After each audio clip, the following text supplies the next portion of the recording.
আসসালামু আলাইকুম, সবাই কেমন আছেন? আশা করি আল্লাহর রহমতে সবাই ভালো আছেন। আজকে আরেকটি নতুন ভিডিও নিয়ে আমি চলে এসেছি। তো আজকের ভিডিওর টপিক হচ্ছে মেয়েদের সাদা স্রাব।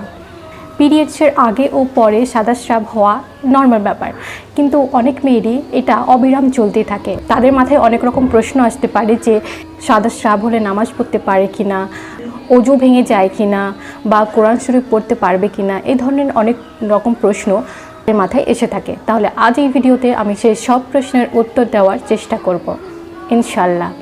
তাহলে চলুন ভিডিওটি শুরু করা যাক। প্রথম প্রশ্ন হচ্ছে, মেয়েদের সাদা স্রাব হলে কি ফরজ গোসল আবশ্যক? শরীয়তের দৃষ্টিতে সাদা স্রাব নাপাক। এটি নির্গত হলে গোসল ফরজ হয় না, বরং অজু নষ্ট হয় এবং যেখানে এটি লাগে সেই জায়গা ধুয়ে পবিত্র করে নিতে হয়। সুতরাং আপনি প্যাড বা টিস্যু ব্যবহার করে নাপাকি ছড়িয়ে পড়াকে নিয়ন্ত্রণ করতে পারেন। তারপর যতটুকুতে নাপাকি লেগেছে ততটুকু ধুয়ে অজু করে নামাজ আদায় করবেন। দ্বিতীয় প্রশ্ন হচ্ছে, সাদা স্রাব হলে কি অজু ভেঙে যায়? বা যে মহিলাদের অবিরাম সাদা স্রাব চলতেই থাকে তারা কিভাবে অজু করবে? গবেষণার পর স্কলাররা বলেছেন যে মহিলাদের এই তরল পদার্থ যদি মূত্রাশয় থেকে না এসে গর্ভাশয় থেকে আসে তাহলে তা পবিত্র। তবে পবিত্র হলেও তা অজু ভঙ্গ করবে, কেননা অজু ভঙ্গকারী হওয়ার জন্য অপবিত্র হওয়া শর্ত নয়। যেমন এই যে বায়ু যা পশ্চাৎভাগ থেকে বের হয় তার তো কোনো দোষ নেই, অথচ তা অজু ভঙ্গ করে। অতএব অজু অবস্থায় যদি মহিলার এরূপ তরল পদার্থ বের হয় তাহলে তা অজু ভঙ্গ করবে এবং তাকে নতুনভাবে অজু করতে হবে।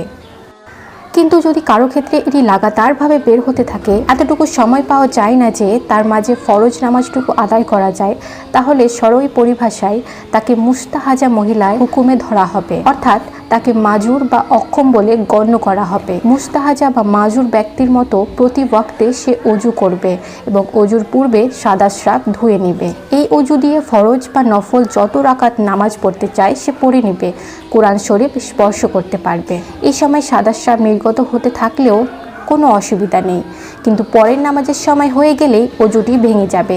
আবার নতুন করে অজু করে নামাজ পড়তে হবে। ওই অজুতে ওই ওয়াক্তের ফরজ ও নফল নামাজ সমূহ আদায় করতে পারে। ঠিক একইভাবে কোরআন তেলাওয়াতও করতে পারে এবং তার জন্য বৈধ সব কাজ সে করতে পারে।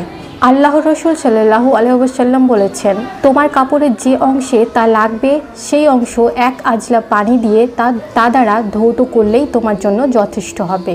তবে এটি যদি কারো নিয়মিত হতে থাকে, যা এক ধরনের ব্যাধি, তাহলে তাতে অজু ভঙ্গ হবে না। ওই অবস্থাতে সে সালাত আদায় করবে, তবে তার জন্য প্রতি ওয়াক্তে অজু করা আবশ্যক হবে। তখন এর হুকুম হবে রক্তপ্রদর রোগের মতো।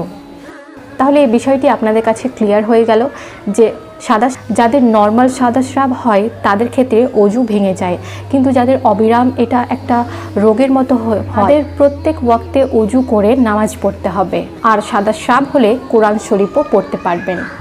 যাই হোক, মহিলাদের উচিত আল্লাহকে ভয় করা এবং নিজের পবিত্রতা অর্জনের প্রতি যত্নবান হওয়া, কেননা অপবিত্র অবস্থায় নামাজ কবুল হয় না। সে যদি 112 নামাজ পড়ে নিক তাও হবে না। এমনকি কিছু কিছু আলেম বলেছেন যে অপবিত্র অবস্থায় নামাজ পড়ে সে কুফরি করে, কারণ এটা আল্লাহর সাথে হাসি ঠাট্টার সমান হলো।